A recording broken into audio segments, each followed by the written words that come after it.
li ñu des waxtu na bëri ci baro on va parler un peu de politique. Le Pastef à l'épreuve du pouvoir. gis nañ ne fan yu ñu génn nag ñu ngi li ñu defoon demande sociale bi gën a mag ci ñoom audition yi commencé na par rapport ak les événements sociopolitiques de 2021 ba 2024 ñu commencé na audition yi. ñoom Pape Abdoulaye Touré ñoom kii Pape Mayel Doul alors le Pastef à l'épreuve du pouvoir. question bateau la nag tey. question bateau la parce que aussi dafa am loo xam ne mooy dal. surtout léegi gestion par rapport ak affaire bii nii gestion. waaw dafa am loo xam ne mooy dal bépp parti bu ñëw au pouvoir. muy ban loolu ñoo ko bokk. muy lan. mooy ne boo ñëwee au pouvoir moom. doo déggee da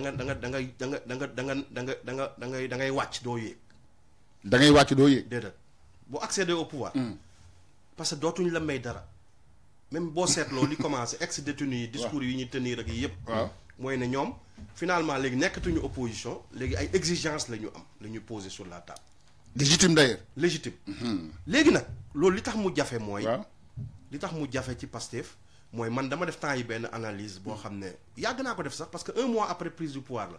mais comme dama ko beesalaat ñu defee ne lu bees la fekk yàggul mais xam nga Sénégal dafa am moment yu ñuy déglu lenn ak lu ko léegi lañ koy jot a dégg. parce que dama ne woon Pastef su moytuwul. dina dem vers des difficultés majeures. parce que la politique des difficultés majeures. waaw parce que la politique ils ont arrêté de faire de la politique en fait. parce que dafa nañu politique léegi. waaw ils sont dans la gestion du pouvoir uniquement. alors que man dama wax ne. mouvement idéologique yi xew nii.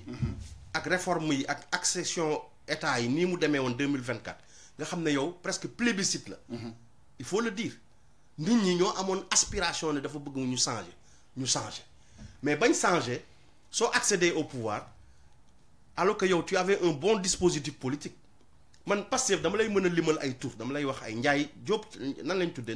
Diop Taïf waaw c'est un jeune que j'ai remarqué. ñëwoon na fi waaw n'est-ce pas gis naa ko bi mu ñëwee fi dama leen di suivre di leen déglu. ñu ngi koy nuyu au passage. mais Diop Taïf. am na liste. Diop Taïf il a la liste de tous les détenus du Sénégal. am na ko récemment je suis allé à Ziguinchor. j'ai discuté avec des jeunes du Pastef. mais ils avaient des listes yoo xam ne. Maodo Kenza vous êtes très pertinent. dañ leen di gérer. prison bi. ñi ñoo leen di yóbbul ndekki. ñii ñoo leen di yóbbul añ. blessé bi ni lañ koy toppatoowee.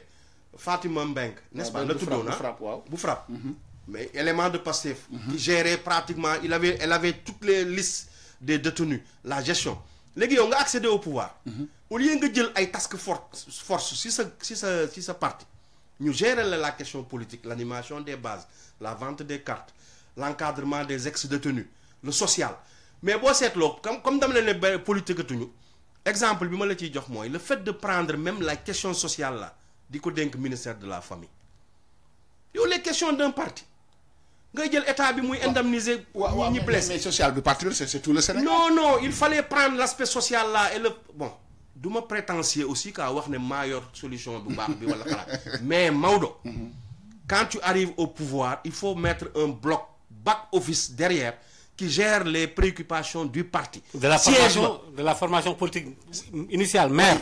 siège ba mu am ñu fay nekk di fa xëy di fa nekk di wax politique mais léegi boo seetloo première rencontre am na bu amoon King Fahd Palace. waaw nan lañ ko tuddee woon. conseil national waaw soo seetloo. même mujj gi quand tu accèdes au pouvoir. loolu dal na Macky Sall nag dal na Abdou Diouf dal na ñëpp. mais fii la gën a grave mooy yow finalement tu mêles même le protocole étatique au protocole politique man am na lu ma seetlu woon ci ñi passé président yi fi jóge woon suñ daan dajee politique daawuñu sax ànd ak yenn garde corps yi ak protocole officiel bi dañuy jël protocole. pourtant Sonko bu dem il amee sa propre protection rapprochée la indi bu kii bi. ma ne la. gars yi da ngay seetlu ne suñu defee réunion. mujj gi même problème mu gars yi jege si leen sax di wax nuyoo bu porte yi sax doot day changer fii la ñuy duggee ñii fii la ñuy duggee. heure bi la ñuy ñëw ça c'est pour des raisons de sécurité. mais dama loolu léegi nag. mais permets-moi de dire que ces aspects là qu'on mélange boobu di am. diggante. préoccupation wu état bi. ak défi rapprochement sa askan. base. léegi yow sax Sonko. Ousmane Sonko premier ministre mën nañ ko bañ a jot. Diomaye mën nañ ko bañ a jot. mais yow bu demee ba mujj gi yow revendication bi gën a metti ci jeunes yi mooy ne ñun suñu leaders yi nekk ci quartier yi ñu nommé ay DG ak ay nu ñu leen di tuddee.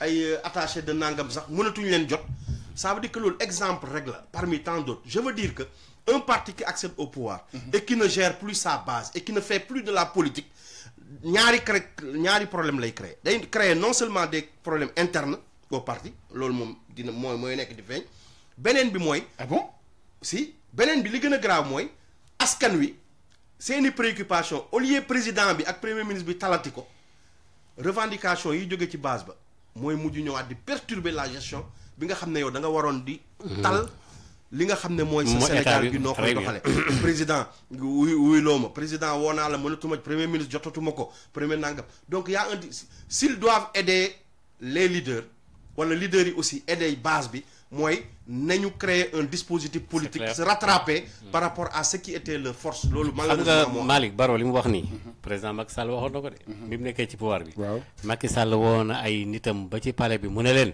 dem leen ngeen jege ji base bi wax na leen ko benn yoon mais malheureusement boobu c'était trop tard non wax na ko sax 2 ans avant parce que moom Maodo wax na ko Macky wax na ko mais boo seetloo moom bi mu accéder au pouvoir seetlul aussi même chose avec Macky Sall. ci la bureau politique gëj a réunir. foofu laa wala buy réunir sax finalement naka la daan demee. foofu laa jëm pale la ñuy dajee. waaw très bien kenn dootul amati sax liberté wax lu mu neex. loolu nag loolu laa boo bindoo ñu xool ki mu neex ki wax. très bien foofu laa doon tous nos partis en fait. prétexte boobu laa doon jël pour yegg foofu la parce que après conséquences yi dafa mujj nekk ay conséquences négatives ci Macky Sall. peut-être wax na leen ko xam nga 2024 lañ fiy jóge ñoom mais en 2021 wax na leen ko pratiquement 2022 wax na leen ko mais booba c'était trop tard comme ni ko 2 ans ou 3 ans avant mais fu mu mujj dañoo dem ba nga xam ne léegi APR base bi dafa leen doon écarté wu dem parce que gars yi nag wolof nee na ko falu wat jubbu nga xam ne moom lañ la xamee woon da ngay réer ci say bokk léegi nag problème bi mooy Pastef tamit loolu mucc ci comme ni nga ko waxee léegi nii et puis dans tous les partis politiques du monde képp koo xam ne kii base bi la faloon yaa ngi koy sori yaa ngi rey sa bopp ak muy Pastef muy parti socialiste muy beneen parti bu mu mën a doon laa la wax parce que ñooñu ñoo la porté c'est-à-dire que souveraineté bi peuple bi moo ko yore alors que nag loolu pour nga mën a préserver loolu noonu mais tey pourquoi aujourd'hui ñi ñu nommé ay ministres ci l'actuel gouvernement ñu jékki-jékki rek def benn descente boo xam ne dañuy dem ci à la base waxtaan ak ñoom yandoog ñoom discuter ak ñoom sur les problèmes de l'heure waxtaan ak ñoom comme ñoom Diop Taïf ñi parce que Diop Taïf bi ñuy wax na lu mel noonu nee na gars yi kenn mënatu leen a jot loolu la wax et loolu mooy toog ci benn branche ba pare di ko siyee xëy na jot bi sax individuellement lay wax mais instance su parti un parti a des instances